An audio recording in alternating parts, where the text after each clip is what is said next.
Ouais, mais je peux le faire. C'est comme vous voulez, là. Si vous avez d'autres choses à faire avant. Non, mais là, tout est en marche, donc ça pourrait être. OK. Puis, dites-moi, vous êtes qui, vous? Donc, Maximien Devia, donc je suis professeur adjoint à l'Université de Montréal, à l'École de santé publique. Donc, je suis le directeur du laboratoire d'hygiène du travail. Et donc, je suis spécialisé dans l'évaluation des expositions professionnelles aux nanoparticules. Donc, aujourd'hui, avec Étienne, qui est au laboratoire, on va faire l'analyse de vos nanoparticules.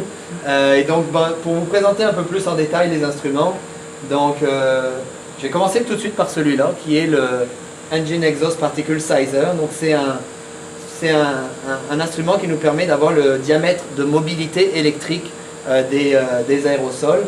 Donc, on va capter dans l'air, donc il y a une pompe intégrée qui nous permet de capter les particules qui vont être chargées et qui vont être séparées selon un gradient de concentration, un gradient de taille, pardon, qui est le diamètre de mobilité électrique. Et donc on est capable d'avoir la distribution granulométrique de 5 nanomètres, donc on parle vraiment de ce qui est le plus fin dans l'échelle nanométrique, jusqu'à 500 nanomètres, donc 0,5 micromètres. Donc vraiment un instrument idéal pour l'étude de tout ce qui est le diesel, les fumées, et donc nous on l'utilise dans pour bien caractériser les nanoparticules. Donc on voit ici l'ordinateur qui est relié au IPS et on voit donc les résultats en temps réel des concentrations, des distributions et les deux combinés ici dans le graphique en haut. Ensuite, ce que l'on va faire, c'est qu'on va mesurer des concentrations et pour bien caractériser, on va essayer de mesurer donc des concentrations massiques. Pour les concentrations massiques, on utilise le Dustrak DRX. Donc tous ces instruments sont de la même compagnie, la compagnie TSI. Donc là, on va être capable d'avoir la fraction PM1, donc tout ce qui est 1 micromètre, PM2.5, la fraction respirable, ce qu'on appelle la fraction respirable, c'est la fraction PM4 micromètres, et PM10 également.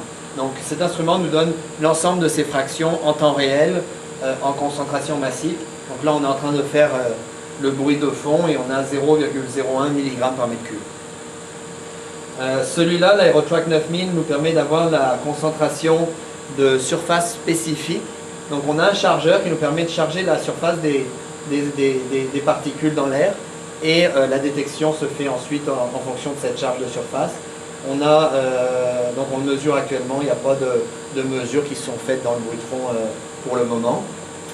Ensuite, en dessous, on ne le voit peut-être pas très bien, mais on utilise un autre compteur qui est un compteur numérique de particules qui est le P-Track.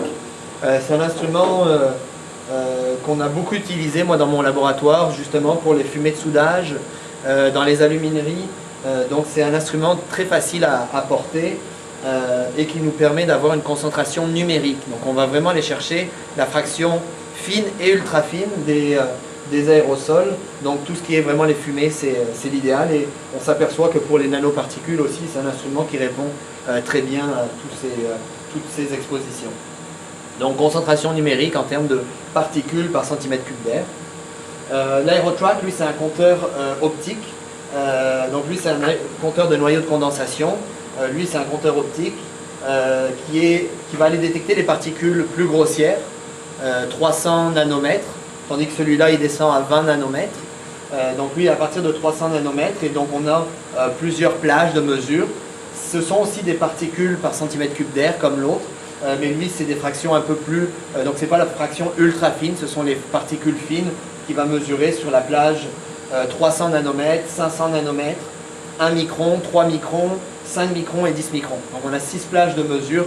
Donc, ça nous permet aussi d'avoir une distribution